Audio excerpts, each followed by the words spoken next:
Welcome back to CFO Weekly, where we're talking with financial leaders about how to build efficiency in their teams, create time for strategy, and ultimately get results. With your host, Megan Weiss. Let's jump right in. Today, my guest is Zachariah Howard. Zach joined ICD Group in 2020 as VP of Finance from a career within commodities industry. He was promoted to CFO/COO in January of 2021. He began his career in audit with BDO Seidman before joining Trafigura, an international commodities merchant. He has held roles with increasing responsibility in financial management at Trafigura, while based in London and Houston, looking after oil and metals commodities. Prior to joining ICD Group, he worked in the fuel division of Delta Airlines with responsibilities over finance and reporting for the fuel division, as well as hedging. An active CPA, Mr. Howard holds an MBA from the University of Houston and a BBA in accounting from Hardin-Simmons University. Mr. Howard leads the finance and operations functions of ICD Group. Zach, thank you so much for joining me today. Megan, thanks for having me. I'm really excited to be here. Yeah, today we'll be discussing your experience as a new CFO and some of the challenges you faced along the way. I think this is going to be a wonderful opportunity for some of our listeners to learn from your experience. So let's get started. Awesome. Let's do it. First, let's spend a few minutes talking about your career progression and how you got to where you are today. Certainly. Well, Megan, I earned a bachelor's degree in accounting. I went on after that to do an MBA with a specialization in oil and gas finance and accounting. While doing that, and then first starting my professional career, I earned my CPA while working full-time as an auditor at BDO Seidman. Wow. And then I had several accounting roles at Trafigura, a commodities merchant, before switching on to the structured trade finance team. And then I worked in an organizational design and systems role at Delta Airlines in the fuel management department before joining the hedging team there. And this whole set of experiences led me to ICD Group, where I work currently. I was hired to replace the retiring CFO and now hold the title of CFO and COO. And how long have you been in this role? Well, I joined ICD Group in January of 2020 and officially became the CFO on January 1st of 2021. Okay, so you've lived through some interesting times for sure in that role. I certainly have.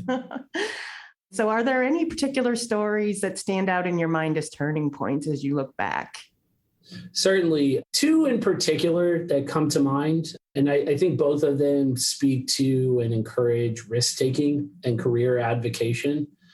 So the first one, as I mentioned, I was in a controller role at Trafigura, probably 10 years or so into my career, still wanting to sort of find my way and find my future career path. And I'd been working at the firm for a year and a half, and had the pleasure of working under a wonderful CFO who I thought the world of and was so smart and well-versed in our business. And a colleague that was working on his team announced that he was taking a role with the firm, but in a different place in Geneva. And, I thought, wow, what a wonderful job and cool role the colleague that was taking the role in Geneva had. And it just so happened that the CFO and I lived in the same suburb of Houston where we were working. And maybe a couple of days after the announcement had been made that my colleague was transferring to our Geneva office, I was working late and he was working late. And so I offered him a ride home because I'd driven in that day, and I knew most of the days was riding the bus. And so on the way home, we struck up a conversation about, his team, the role. And, I sort of said to myself on the way home that if I didn't ask about the possibility of interviewing for that job, I'd regret it for a lifetime. So I got up my courage about 3/4 of the way through the drive home. It's about a 45-minute ride, and, said, hey, what are you planning to do to replace, the colleague who's leaving? And he said, well, I haven't decided yet. Are you interested? I said, 100%. And so he said, how about this level of salary and you start working for me on Monday. And Wow. that was my introduction to structured trade finance. So a really very cool story that developed into a wonderful working relationship, mentor-mentee relationship over many years, and still count him as a great friend and a mentor to this day. So I think that was certainly turning point A and encouraged me to sort of broaden my mind and open myself up to new potential opportunities, even if it's scary to ask about them. And then the other one is this role. I had been working at Delta for some time, loved the firm. This was 2019. Travel was still the peak levels of passenger travel that we've seen in some time. And things were going very well, great firm, good job. And felt that, I really wanted to continue to progress myself towards my eventual goal of being a CFO. Where I received a phone call from a recruiter, and really almost at the same time, a person at a bank that I had, had a relationship with for a very long time, and both sort of talking to me about ICD Group. And I knew that it wasn't a coincidence. It had to be linked together. And so heard more about the role, more about the company, and everything that I heard about it, I loved. And every conversation that I had was so great. And the only challenge was that the role was in New York City and required a move. So went back, talked it over at home, and we decided, you know what, it's worth the opportunity to move from Atlanta, where we were living, to New York for the role. And one thing led to another. I was offered the job, and I took the job. And funny story for me personally, the impacts of COVID on our business here in New York City have been such that we've transitioned to a hybrid model. So although I am based in New York, I still reside in Atlanta, Georgia, where I was before I took the job. That's great. And I love that you mentioned taking risks, because as accountants, we're so risk averse most of the time, but you don't put yourself out there. And if you don't have the courage to ask for what you want, then the answer is almost always going to be no. Absolutely. I couldn't advocate for that more. I think that I'd like to say that it's smart risk taking, but putting yourself out there and advocating for your career, I think is a very important skill set for young professionals of any stripe. And how do you think the role of the CFO has evolved over, let's say, the last 10 years? That's a good question, Megan. I would say that, I'm a new CFO. So for 9.5 of those years, I've been watching from the sideline. But I don't think it's terribly insightful to say that technology, like most disciplines, has come to play an increasing role in our practice. I think from the tools available to the CFO to the skill sets required for the CFO to perform his functions, all revolve more and more around technology. And I think require someone sitting in that chair to be well-versed in platforms and at least a working understanding, if not a mastery, of the platforms and the underlying technology that underpins those things. Yeah, I'm amazed by technology and how much it's advanced in the last 20 years. I think of when I started my career, and it was the first time I'd ever had an email address. And now I can't live without my cell phone, my laptop. Technology has just definitely changed the landscape of so many professions. But certainly. And I may be dating myself here, Megan, but I was onboarding a new colleague, and he was asking about our bring your own device policy, which we are very flexible on. I think it's great. And I was mentioning to him that my first job, I was handed a beeper. So maybe dating myself there. I'm not even sure if some of the folks out here, you can research that one, but I was indeed handed a beeper when I first took my first job. Yeah, you can Google that one. So as a new CFO, what have been some of the challenges that you've encountered so far? Well, I'm very fortunate to have joined the company that I did when I did.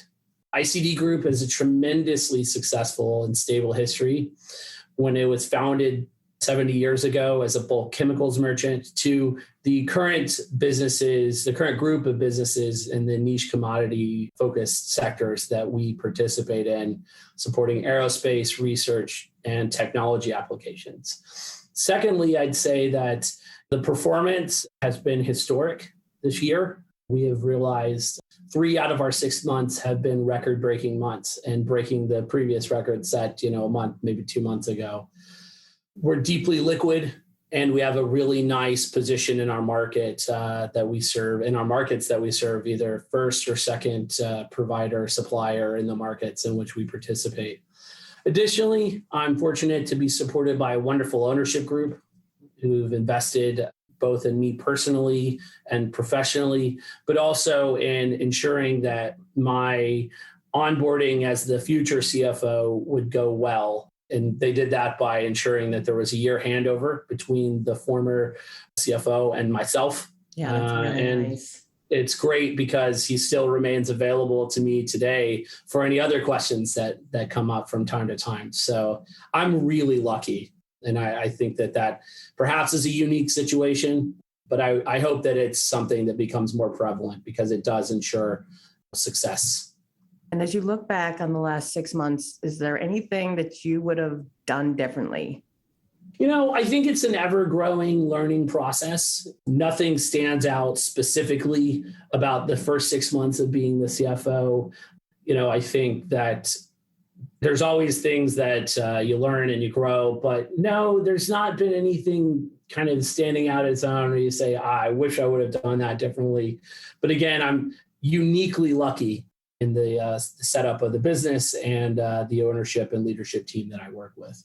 Yeah, that turnover is so important. And yeah, for you to have had an entire year of a turnover is really something. Yep. Unfortunately, it was slightly limited in person. We were supposed to be here for a year together in the New York office. And unfortunately, that meant that we were on Zoom and Teams for the better part of a year, but still a wonderful process to go through. And you're still working remotely, or have they started calling people back in? Well, our setup is a little bit unique in the sense that our businesses, our subsidiaries, and our divisions that exist and operate as ICD Group are essential businesses. So from pretty early on, after the initial pandemic restrictions, those groups have been in person, moving materials and keeping the supply chains, which we support, liquid with material.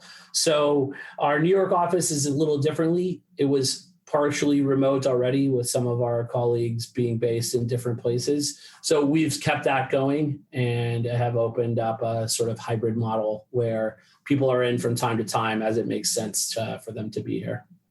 And flexibility is so nice for people these days. Yeah, we like to think it gives us an ability to attract and retain talent as people are able to be flexible about what they're doing outside of the office. I'm certain my New York and greater tri-state area colleagues don't miss their daily commute into the city. Yeah, I'm sure. I've heard crazy commute times of 2 hours plus. So I'm sure that is the case. Absolutely. And what advice can you give to other finance and accounting professionals, or maybe just young professionals in general who are hoping to move up the ranks and get to the top? It's a good question. And I think that my advice would be threefold. One, I always encourage young professionals to find a mentor early in their career, someone that they know, they can trust, that they can rely on.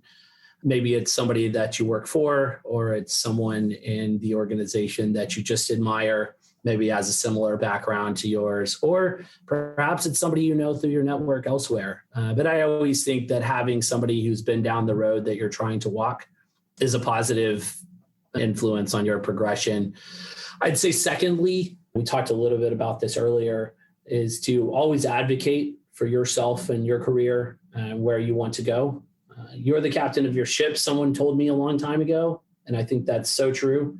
No one will be more invested in your own career success and trajectory than you personally. So I think you have to take control of that and try to direct yourself and point yourself where you want to go. And thirdly, I would say, and I did a terrible job of this when I was younger, so fully appreciate with the benefit experience, but appreciate the early and middle stages of your career, where you're at on your career progression, because when you get to the top role, all the easy problems and the medium problems are dealt with, and you have the hard challenges. And I think that having been through those on a team, or maybe working with somebody who was facing some of the similar challenges that you have, and having the experience of looking back on how certain things were addressed in the past, either positively or negatively, both are instructive. When I was young and didn't have as much gray hair, I was always told that, you will never be a CFO until you have gray hair. And I was in a rush to get to a position of leadership, and that always used to bother me. But now that I sit in that chair, I really am very thankful for the people and the experiences in my career that led me to the place I'm at now. I think that's great advice. I think so many people are always in a rush to get to, we always want to get to what's next. So it's nice to sometimes enjoy where you're at right now. So that's great advice. Absolutely. It's wonderful to learn while you have the ability to get it wrong and have someone else looking over your shoulder to help you get it correct or get it more correct. Definitely. And I've had so many guests who have spoken about the importance of mentoring or having a mentor. So definitely can't say enough about that. I think it's very important as well. So I'm sure that taking over the top role can't be easy. And it's always nice when you're starting something out to have some quick wins. So for the benefit of other new CFOs out there, what were some of the low-hanging fruit you went after when you started in this role? It's a good question. And what I'd say to that is, I think each new CFO or really any professional in sort of a medium or senior job has to sort of look out in front of them and see what's there. As I mentioned, I was very fortunate to come into a great company with an incredible track record and investing in this sort of handover process. And that was great because it meant that the leadership team already had a really nicely defined set of priorities that they wanted to partner on and achieve, but needed the additional bandwidth. And for that first year, while I was learning the roles and responsibilities of the CFO, I was also an extra pair of hands. So I got to be at a process and at a company where there were things we were trying to achieve, and I was instantly brought into that and made a part of that effort, which was great. So what are some of the longer term goals that you've set for yourself? Well, and I always think of my process and my goals professionally in line with what the organization goals are. And the neat part about ICD, although we've been around for 70 years, our story is really just at the very beginning. We're proud to be, as strong and vibrant today as we were in 1952 when we were founded. We're participating in leading industries that will define the next century of evolution in terms of technology and aerospace and certainly other applications that somebody's yet to dream up. So the exciting part for me is being at a company who's well-versed in those spaces and has a unique role to play in building the industries of the future. So as those things happen and come along, I think it's for the CFO to sort of be a partner to the business and be ready to meet the inevitable finance challenges that process will produce. And speaking of being a partner to the business, how do you win the trust of others on the leadership team? I think that's such a great question, and I really believe that it starts during the interview process. It starts with you and the leadership team aligning about what the firm's culture is, what the goals and objectives of the firm are, and the leadership style and approach of the senior team that are interviewing you. And really ensuring that you give yourself a critical look to be sure that the things that, they're saying are important, the way they manage their business, what they are looking for in a new individual aligns and fits with what you bring as a skill set, as a mentality, as a cultural approach. If this is done right, I think you're bringing your own set of unique skills to the role, to the challenges that role has to face. And I think you'd be well prepared to really succeed because you went through the process of ensuring that you're a unique fit. You should be uniquely positioned to really make an impact.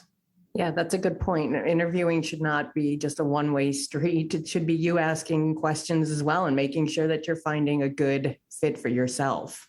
I totally agree, Megan. And I think as you go through your career, I remember my early interviews, I was just looking for a job. I always seemed to be on the hunt for roles when, market economic challenges were happening.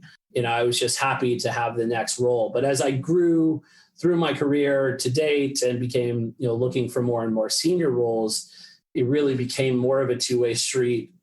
When you are looking for a truly senior role, I think it has to be for the benefit of yourself and the benefit of the organization, a truly two-way discussion about the opportunity and giving yourself a real look in the mirror and saying, is this the right fit for me? Am I the right fit for the organization?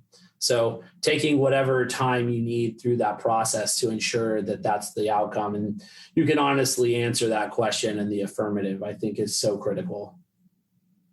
And just out of curiosity, like when you interview, what are you looking for in the team that you're building around you? The most important thing to me is people with a similar cultural fit to what our organizational culture is. So we have a very strong culture that's focused on agility and family and creating an atmosphere of teamwork and success. And so finding people who hold those goals for themselves and, because teamwork and agility and working together are so critical to our culture, people who played, team sports in their lives or been a part of the debate club or some other team activity, for junior people. And then certainly I oftentimes ask how people interact with their colleagues and what team environments do they like, what do they not like, and trying to ascertain whether they would really be a fit for our culture.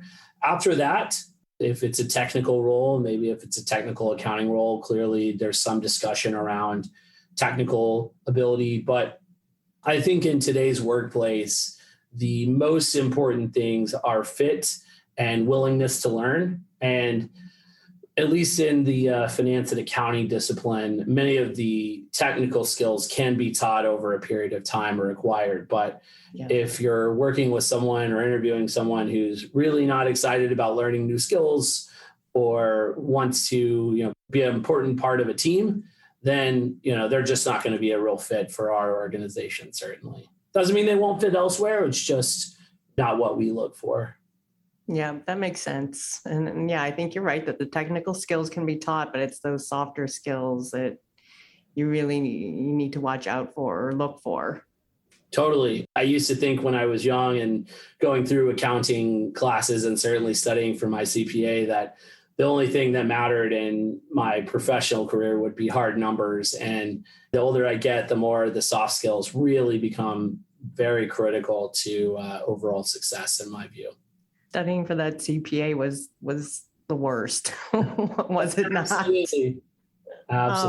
Yeah, I can remember those days 20 years ago.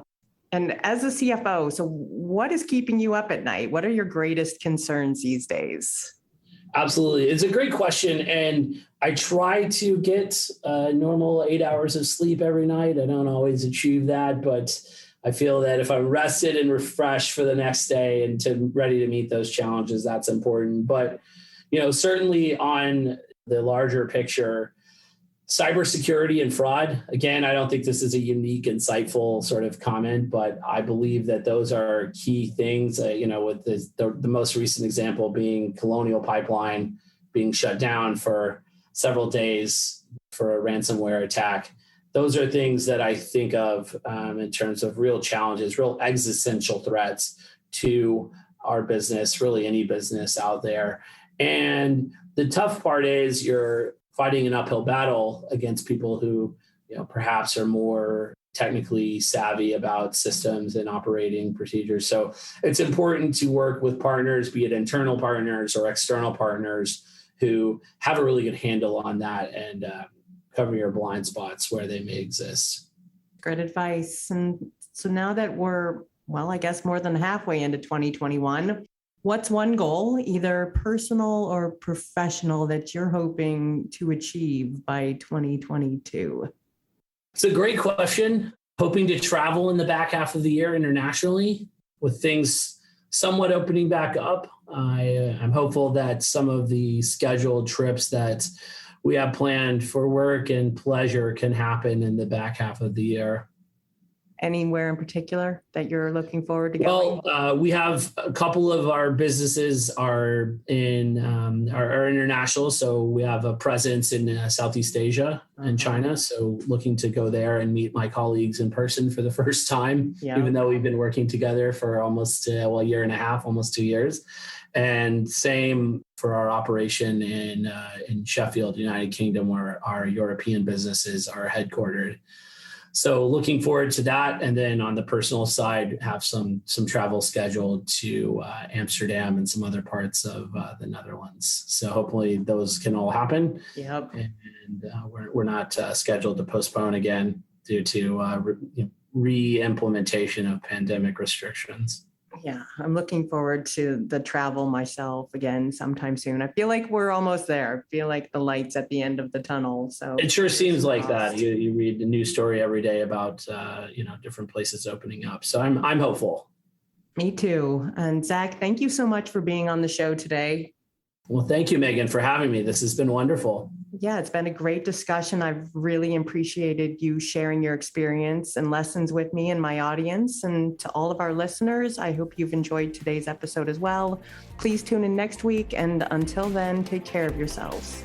If you're ready to boost efficiency and streamline your accounting processes at significant cost savings, it's time to talk with Personiv. Their people-powered solutions have transformed the delivery of back-office tasks and general accounting functions for decades, partnering with clients to provide everything from accounts payable to payroll services. See what Personiv can do for you by visiting personiv.com. You've been listening to CFO Weekly, presented by Personiv. Please subscribe wherever you get your podcasts to hear all of our episodes. Want to learn more? Check out personiv.com. Thanks for listening.